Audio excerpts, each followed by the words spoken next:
Hello, I'm Jason Gotts, and you're listening to Think Again, a Big Think podcast.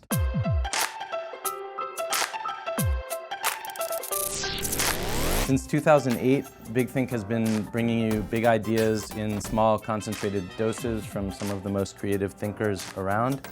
On the Think Again podcast, we step outside of our comfort zone, surprising my guests and me, your host, with ideas from these archives that we didn't necessarily come here prepared to discuss. Today, I'm very, very happy to be here with Ian McEwan.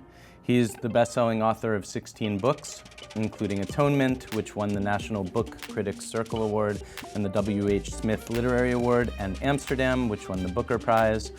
His latest book, Nutshell, is a darkly hilarious, brilliant riff on Shakespeare's Hamlet, told from the point of view of an extremely articulate 9-month-old fetus, viewing the unfolding plot through a glass darkly from the vantage point of its mother's womb. Welcome to Think Again, Ian. Thank you, Jason.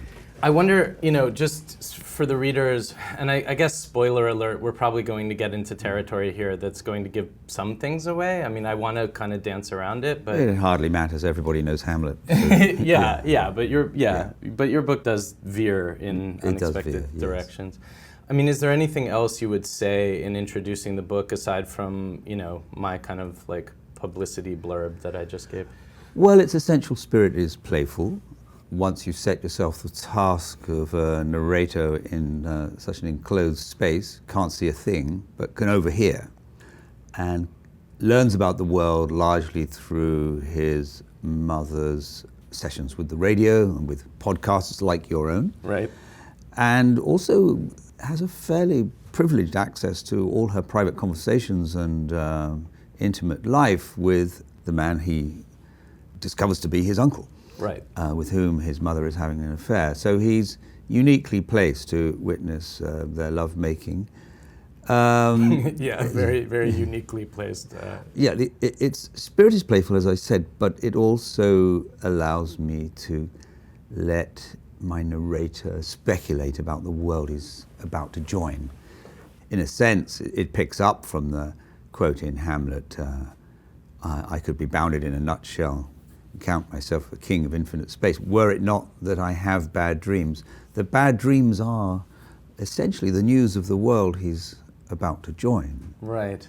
And yet at the same time, he's intellectually very lively, he's full of curiosity, and even though he contemplates suicide by strangling himself with the umbilical cord, he also is consumed by the wish to know how it's going to turn out the 21st century. Yeah, one thing that struck me is, as you say, he's full of curiosity and enthusiasm and youth. He's 9 months old. But in a way, because of the circumstances and because of his sort of, prescience, he is denied innocence in a way. He's denied childhood in a way. He has to absorb all of this horror right away, Yeah, he knows an awful lot. I mean, he knows the news, he knows the international situation, he knows the problems that we all talk about when we talk about the state of the world. Yeah, terrorism. Nuclear arms race, the whole lot. At the same time, he has a streak of optimism about the world. He says he could recast all these thoughts into another construct, which is never have so many people come out of poverty. There are more literate people than ever were before. The conditions of modernity include anesthetics and reading lights and oranges in winter. Right. So he's not just a gloom merchant. No, that's true. Yeah. And the other side of him, well, there are two other things to say about him. Is that he's listened to a 15-hour podcast called Know Your Wine, and his mother's quite a drinker against all medical advice. So he's quite an expert on when she takes a drink, he, as he says himself, he can't say no. He thinks that most of us will have forgotten what a good Sancerre tastes like when it's decanted through a healthy placenta.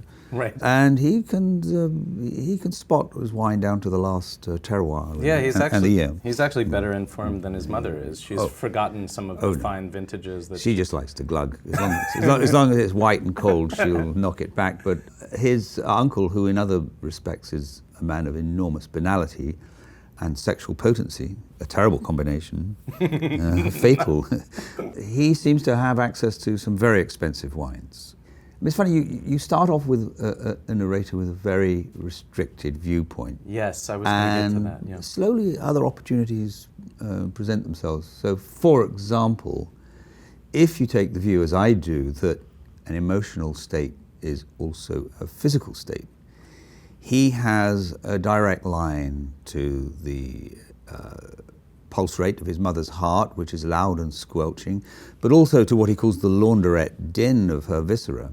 So he knows a great deal about the extent of which she's dissembling when her voice is cool and straight, and yet her whole body is deafening him with its turmoil. He gets sluiced also with, hormones and other sorts of Yes, when she feels an upsurge washes. of joy, he has to resist feeling it too, because she is involved in a dastardly plot to kill his father. Right. And he doesn't have a great deal of agency, like most other fetuses. As he points out, my fetus, not many of you will know what it's like to have your father's rival's penis inches from your face. And yes. He does worry that at some point Claude's going to burst through and penetrate his soft skull and fill his brain with the teeming banality that is Claude. So it's that is an incredible moment. It's not only paranoia. I mean, right. I think I would fear such an outcome. Yeah, it's terrifying, truly. Mm-hmm. So I want to touch a little bit on the relationship, the kind of playful relationship that you have with Shakespeare's Hamlet. And one example I wanted to give was, for listeners who may not know this speech, a fairly famous speech from Hamlet, often called the "What a Piece of Work is Man" speech. It's Hamlet explaining his, existential despair and depression, in a sense, to Rosencrantz and Guildenstern, who have been sent to help him. And he says in the beginning, "I have of late, though wherefore I know not, lost all my mirth, forgone all custom of exercise, and indeed it goes so heavily with my disposition that this goodly frame, the earth, seems to me a sterile promontory." And he talks about how wonderful humanity is, how amazing we are, and at the same time how meaningless it all is to him. And this is recast in a very different way here. I mean, it is a remarkably modern speech, written right at the beginning of the 17th century. It's a description of what a psychiatrist would now call anhedonia, unable to take pleasure. Right. Clinical depression, maybe? Clinical depression, because he's not giving a cause. He's not saying, I'm depressed because my father has died and I suspect he's been murdered.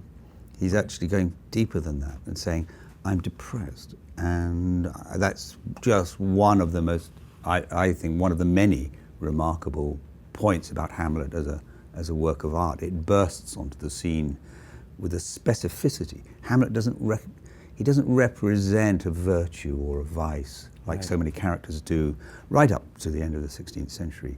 He is only himself and no one else. Modern man. He is the beginning of I think, modern selfhood. So I thought. So yeah, I'll pick it up here. But lately, don't ask why, I've no taste for comedy. No inclination to exercise even if I had the space, or to delight in fire or earth, in words that once revealed a golden world of majestical stars, the beauty of poetic apprehension, the infinite joy of reason.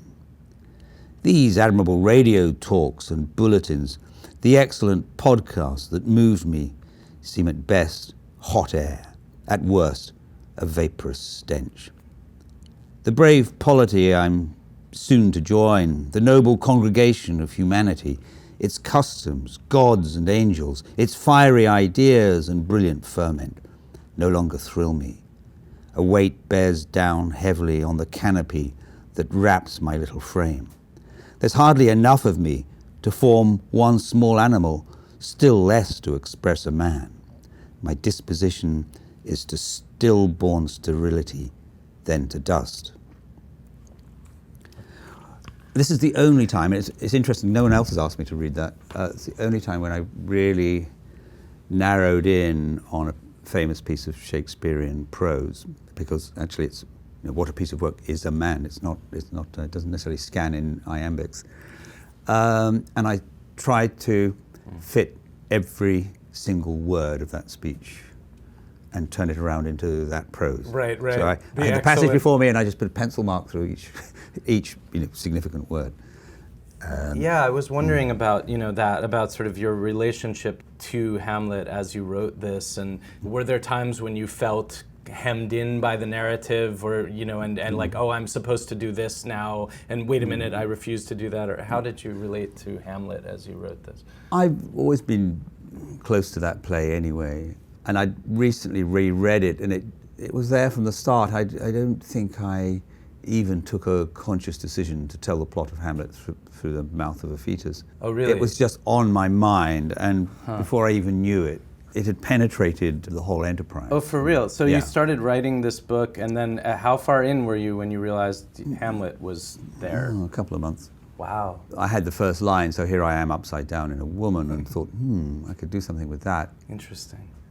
I wanted to talk to you about artifice a little bit, and this idea that like all good stories have already been written, like from the standpoint of a novelist in terms of plotting, like when you're coming up with a plot. Does that ring true to you? Do you believe that basically all the good plots have been written and everything is a variation on them? No, I don't. I mean, it's rather like you'd think there'd be no room left for any more tunes, 12 notes on a chromatic scale. And yet, amazingly, I know there are books saying there are basically only 7 plots, or someone's even proposed that there are only 2 plots. But this is a kind of conceptual reasoning that doesn't really help us with individual plots. Mine emerge rather than are mapped out, and they tend to emerge through the exercise of character and situation. Once the thing is set up, a plot follows. I had no problem with the plot because there was Hamlet. But of course, with the fetus, it's somewhat different. The amount of agency he has is down to 2 or 3 things. One is he can kick his mother awake in the middle of the night so that she turns on the radio. He can attempt to strangle himself with the umbilical cord, as I said, and he can get born. He does that, which he has to do at the end to at least make a gesture towards revenge. Right. Okay, so I guess the last thing I wanted to ask about, one of my great pleasures when I was 23 or something was reading Nabokov. I read straight through most of his books. And I have to say that reading this book sparked a similar pleasure. The same playful humor, the same kind of ability to tell a gripping tale and at the same time let the seams show. This is, I don't know. Well, I'm flattered by that, of course. It's true that Nabokov is the supreme master of the verbal surface as well as the moral implications and the curiousness of the story he's telling. He is the ultimate stylist, I think. But I would also name John Updike in there too, and Saul Bellow to that extent.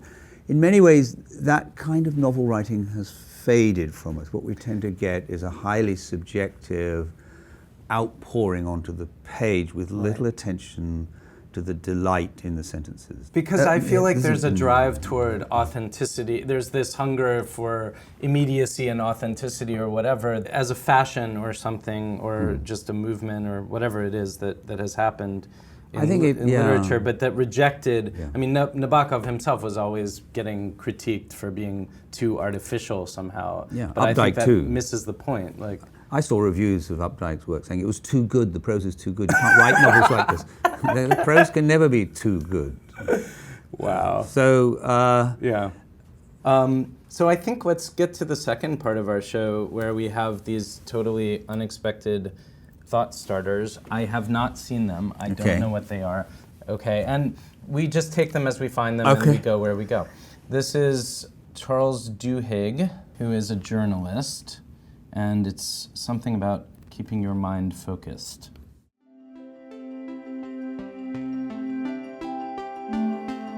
Nowadays, it's incredibly hard to stay focused. There's so many distractions that are around us at any given moment.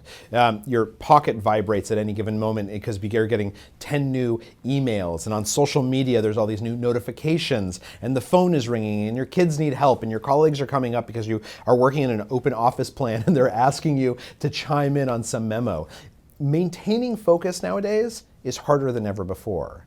But in some ways, it's way more critical too. One of the things that we know about the most productive people and the most productive companies is that they create ways to enhance their focus.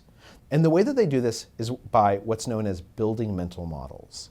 You're sitting there and you're juggling the kids and dinner, and suddenly your phone vibrates, and it's this email that causes this spike of panic. Our instinct at a moment like that is to react immediately, to type something that we end up regretting later on. Why are some people so much better at maintaining their focus, at not reacting, at not getting distracted by all these things? It's because ahead of time, they've envisioned what they expect to occur. So on the subway, when they're riding to work, they think about, what is this day going to be like? I know that I'm going to this meeting. What do I expect to occur at that meeting? And so when they walk in and their boss asks them some unexpected question, their brain almost subconsciously says, I didn't expect that question to occur. This isn't matching the picture in my brain of what I anticipated. So I need to put that question off. I need to say, can we take that offline and I'll answer that later? I think there's some useful truth in that. I too get, somewhere between 60, 70 emails a day. And because I work in so many spheres, we're just making 2 movies at the moment. I've written the screenplays based on previous novels. I'm here on book tour. 12 other countries are waiting for me to come there, and there are arrangements. So, it's a tidal wave of stuff. Plus requests where you have to make decisions endless requests, about how to use your time. Will you come and give us a lecture? Will you speak for this charity? Will you help raise funds? So it is, and I think this is the case for a lot of writers, a lot of responsibilities flow out of just publishing a book. So even though I'm not a business person, I sense the importance of managing this. The best way, I think, and it's true, to think ahead is useful. No doubt about that, and I couldn't agree more. But also to compartmentalize, so to not just write emails all day intermittently, but to say between 2 and 3 o'clock, I'm going to sit down and write emails. Mm-hmm. Between 7 and 8 o'clock, I'm going to commit wholeheartedly to cooking dinner and drinking red wine. Are you consistent about that? Are you good at actually keeping those boundaries secure, or? More or less. Yeah. Obviously, if there are ongoing urgent situations, then you look at them. But on the whole, most of the emails you write are relatively unimportant. But still, they must be done. They're part of the business of being alive. Right. It is a blessing because we now spend far less time on the phone, I think. So, nor do we have so much time opening letters, which also were a heavy responsibility. Replying to a letter in longhand, like most of us used to do, was, I think, quite a burden. Yeah. We've forgotten what a burden it was. And then finding a stamp in an envelope and a postbox, it was quite a deal. Yeah. So there is some convenience here. But if you could just say, for the next 15 minutes, I'm going to pay bills. Right. And when I get to the end of 15 minutes, I'll stop. And if there are some more bills to pay, I'll do that in the next session. And it's this hiving off, I think. The other thing is I keep a journal. That's a good way of bringing the immediate past into focus. It's perfectly possible to live a busy life and forget you exist. Right. Because you're just doing one thing after another. Right. And there's no moment for the core of your selfhood to be examined. But sit down and just write 3 sentences about a conversation you had yesterday. That enables a kind of focus that's really important, I think. Yeah, I mean, I find that as far as journaling goes, the way it works for me is more like the various things that are happening around me and in my life, they build up and they sort of rattle about. Yeah. And like if I sit down to do something creative, write a short story or something, some days I need to journal first for half an hour just to kind of clear the air. Clear the decks, absolutely. That's useful. But he's right about thinking ahead into situations, because a lot of the time you can just drift into them and improvise. You can't ever quite know what's going to happen or what's going to be asked or what's going to be presented to you. Right. But just imagining it ahead of time is a very useful exercise. It's a bit about, to get a bit philosophical about it, I mean, it's sort of about power and agency. It's about the world demanding things of you, and you can either be sort of a passive servant to all of these demands, or Yeah. take control of your own time and do with it what you want. Absolutely. The other important element, I think, in this is to close down, literally, physically, throw the switches on your computer. Right. Lots of people I know have a program that closes down. You set it for how long you want it to be off. You can't once you put it on. Once you click this for 3 hours, you can't use it. Nice. It just disables all communication functions on your computer. Yeah. So your computer becomes like a 1991 computer. It's a standalone device with no inputs. And that's the hard thing, I think, for us writers, is that the machine that we're writing on, which used to be a typewriter, the machine we're writing on is now the source of everything from pornography to your closest friend's illness. Yeah, it's tendrils reaching in every direction, outward and inward. Yeah. So turning it off, turning off the phone, not even going near the newspaper. I mean, that's the great thing about, I hike a lot, and that is it. I never take a phone with me, just to be in the moment and enjoying, the rock that we happen to inhabit and its beauty, and also the pleasures of getting lost. Sometimes you walk in a deep wood, as Dante long did. It's quite possible to lose your way. Then you've got a problem to solve. It's so delicious to solve a problem and come out.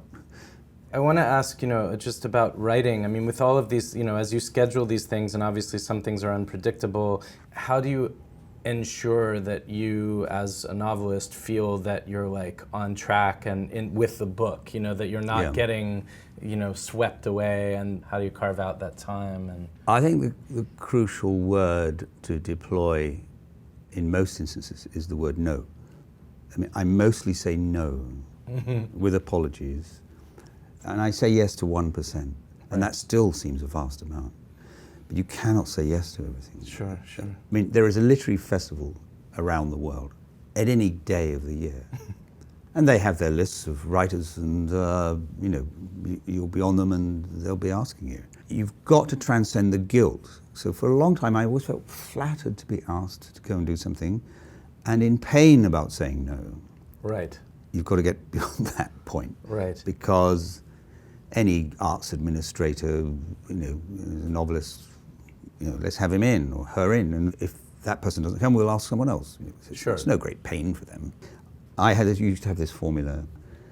The only reason you're asking me is because I've said no in the past to people like you.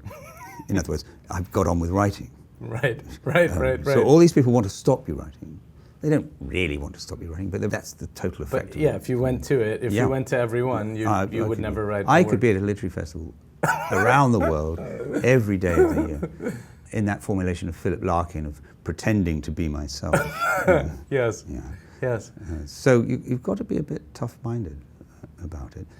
I guess last question about this in terms of focus and productivity. When you write, I'm sure you've been asked this 80 billion times, but is there a certain time of day? You have to be in a particular room? Have you got to the point where you can actually write on an airplane because you travel so much? I try not to travel so much. Right. I live in the country. My study is a huge converted barn, and it's got lots of bookshelves, 2 desks, one for longhand. One is an enormous old kitchen table, about 10 feet, 12 feet long, and it holds a big screen. And 2 chairs between, so alternate between those 2 spaces. Gotcha. Longhand. So I'm very lucky. In longhand sometimes longhand, sometimes on the computer. I think they fit very well together, actually. I'm generally in awe and feel grateful for the machines that we now live with. I think typewriters were terrible machines. Longhand and computers with a kind of simulacrum of human memory, except more accurate, I think is a delight. I love the idea when I've started something, written maybe 5,000 words, haven't printed any of it out, but it's held in secret in a memory that's not my memory. I like all that. So I try to work in the mornings, but if things are going, I never let it go, because other days it won't be going so well. So I tend to try and ride that wave, knowing full well if it's Monday now, by Friday I might have run out of the sort of creative possibilities of the scene. So best to work on into the night if necessary. Gotcha. And if you sit down and it's not going well, like your head's not in the right space, like what do? Do you just get up and go do something else? Eventually, but I think your duty is to turn up. You try, yeah. You've got to turn up. It's no good saying I don't feel like it over breakfast. You've got to go and be there at least 2 or 3 hours before you allow yourself to go and do something else. Yeah. I don't believe in writer's block. I think it's just a nonsense that's been foisted on writers. I think hesitation is a crucial element in creativity, but you do have to turn up. Kate Tempest, do you know her, poet? And she came here and she said that writer's block is just the fear of writing badly. Yeah, and that's a useful fear. You should welcome it. Yeah, that was lovely. Let's see where the next, what unexpected direction the next one takes us in. Okay, this is Glenn Cohen, who is a bioethicist, and it is called Abortion and Personhood, What the Moral Dilemma is Really About. And we can go any way with this, it needn't be tedious, so let's see. In the 1970s, we had the Roe v. Wade decision in the United States. It was a decision relating to a woman's right to have an abortion. It introduced the trimester framework. It basically allowed first trimester abortions, made it very difficult to have third trimester abortions. Essentially, this was really met very quickly thereafter with a sort of backlash. And really, the last 40, 50 years of American history have more or less been a backlash against Roe v. Wade and an attempt to kind of criminalize abortion in all sorts of interesting ways without overturning the decision facially. So that's kind of the legal playing field, and we can talk about some of the specifics. But the more interesting question, I think, is thinking about the morality of abortion. And I'll say that I think abortion is an extremely difficult question. So one of the first questions people have to think about is, are fetuses persons? Now that's a very important linguistic question, persons. I didn't say human beings, I didn't say alive. Those are 3 different issues, right? Something can be alive but not be a person. Your dog is a good example. You might love your dog, it's a wonderful thing, but it's not a person. Something can be human and potentially not be a person, right? Some people think the early embryo, for example, before 14 days, or stem cells being derived, are members of the human species, but may not be persons. So what do we mean by persons? We mean something that has a certain set of moral and or legal rights, the most important of which is a right against inviolability. They can't be killed or destroyed or harmed without very good reason. And we have the attitude that we're all persons, right? So we have an index case, we're pretty clear we're persons, and the question is, who else is a person?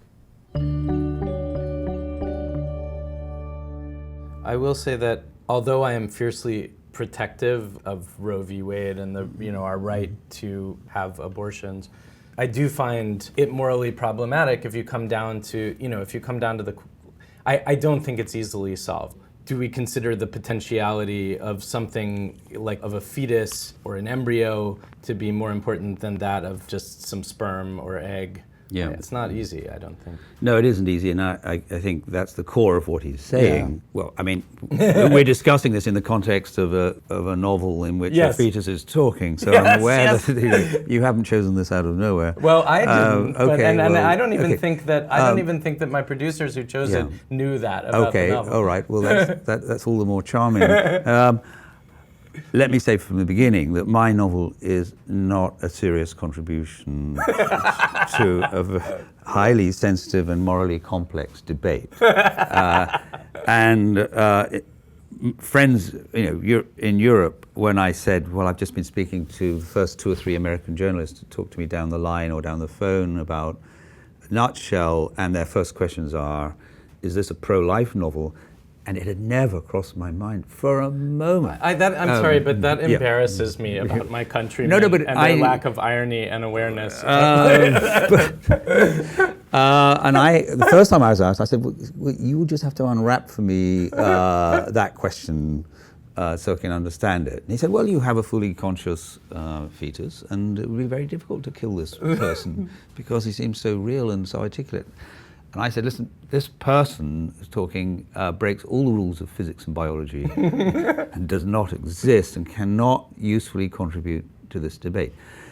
We didn't hear the whole of his talk.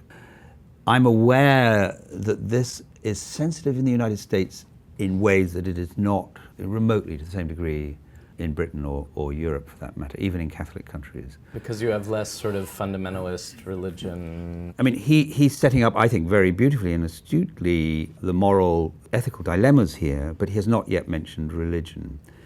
And I guess where I would part company with a lot of one side of the American debate is the notion of the soul, and that even the blastocyte, at 6 days, has a soul. I don't think we have any evidence for this. I don't think a soul is a useful concept. Right. But it informs a great deal of American passion, at least on one side of this. I mean, if you believe that God makes every embryo and that intends that to become a human being and has a plan for it, then the argument's over. Like, you can't possibly support. But God also makes every pigeon an earthworm. Yes, so we have to take that into account. Right. So it's very hard to actually enter into any kind of useful exchange with what I think is the core of the so-called pro-life faction in the United States. The other thing to say is, to paraphrase Shakespeare, opinions do not come as single spies. So if you are pro-life, you're probably to the right of the spectrum. If you're pro-choice, you're to sort of centre to the liberal end of the spectrum. Right. And with it comes a whole set of other attitudes about the about nuclear weapons, about 1,000 other things. Right. Are all sort of glommed on to this little shivering fetus. Right, and if we don't allow it, which is difficult, to smuggle in all of that politics and kind of identity and so on, like, I think it's very hard to be comfortable with abortion on any level, even if you support people's right to do it. It's very hard, absolutely, because we should be, first of all, in no doubt. Everyone I know who's had an abortion has had to go through a terrible ordeal. It's a terrible ordeal. Yeah. The use of abortion as a means of contraception, I think, is deeply problematic and to some extent abhorrent. I would say that clearly somewhere along the line in those 40 weeks we're looking at a spectrum of possibility of individuation, selfhood. Sure. And actually, birth is not a breaking off point. We know that white matter in the brain goes through an extraordinary amount of connectivity in the first years of life. Right. And out of that emerges personhood. I was talking to a neuroscientist who was saying something like 6 million neuron connections per second or something, like between birth and age 6. It's impossible to lay down memories. I mean, Salvador Dali claimed to remember being in the womb. I think he's deluded, because he would not have the biological apparatus, that degree of connectivity, especially in a hypothalamus, to lay down memories. His ego may have been formed in the womb. And projected backwards. I think that's one of those dodgy recovered memories. On the social side, we know that when jurisdictions forbid abortion absolutely, vast amount of human misery follows. Yeah. So we've got to find a middle way, and I think the earlier we push this, especially now we have more medical means, sophisticated means of making life viable at, say, 32 weeks and so on, that has to be taken into account. I would say that you've got to look at the point at which the neural groove folds in upon itself and becomes the spine, and the beginnings of some rudimentary central nervous system is where you want to be thinking roughly of a cutoff point. The trouble is, biology runs on a spectrum. The law has to be sort of discrete and digital. Right. Yes or no at this point, 12 weeks, 18 weeks. That is where it becomes an irresolvable problem. I mean, the definition of personhood is, by nature, I think, kind of an unsolvable philosophical problem, unresolvable, but the law must resolve it. What is a person? So you're never going to get a perfect law. Right. You're always going to run roughshod over someone or something. But I would be cautiously pro-life, pushing it as early as possible and making it therefore available as early as possible, free, in other words, which I know runs against much American policy in health. Free to everyone of whatever means, but really, really early, before we have too much of the central nervous system connecting itself up. I mean, we also have to accept, the other side of this is that adults have to make complex moral choices, that it might be better rather than raising a child to adulthood if you're not able to do it, or sending them off into foster care or whatever. Yeah, even that's all very difficult because... Your baby in the book has to think about that, right? Like, what if, he might be shipped off to... Yeah, it's either that or go to prison with his mother. Right. He hasn't done anything, as he says. So this liberal policy of allowing imprisoned mothers to take their babies to jail, and his view is, well, these babies haven't been arrested, they've not done anything. What are they doing in jail? Well, they want to be with their mothers. I guess that's the payoff they must. Doesn't he ultimately resolve that he'd prefer? Settle on the idea of foster care, that he'd rather be free. Yeah. He ends up in. He's going to jail. He's going to jail. Poor thing. That's the price he must pay for stopping them fleeing to Paris. This is what you, the cruel novelist, have done to him. Yeah.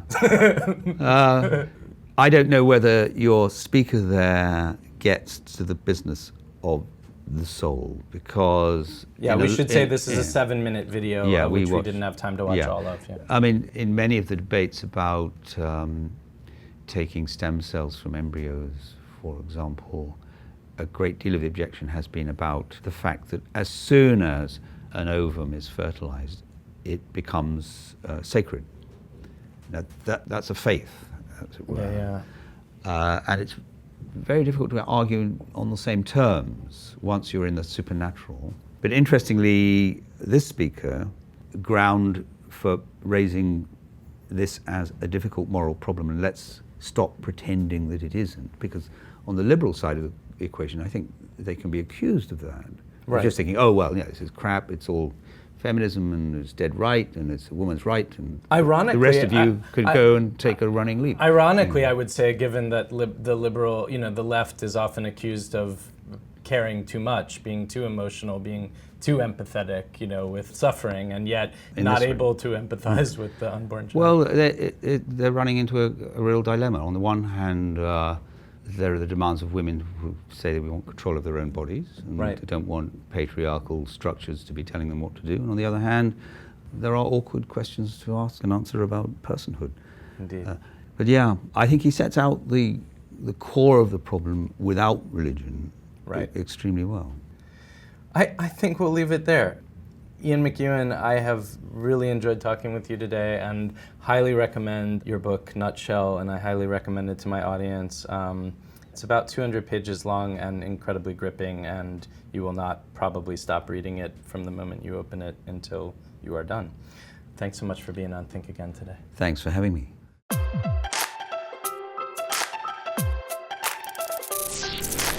And that's it for this week's episode of Think Again with author Ian McEwan. The fall is publishing season, so after a summer in which we did a number of mixtapes looking back on the past year, we have a lot of exciting new conversations coming up for you. Please take a minute, if you haven't done so already, to rate or review the show on iTunes or Stitcher or Podcatcher or any one of the million other places that you may be listening to this show. And please join us next week when my guest is Alton Brown, who has a lot to say about a lot more than just food. See you then.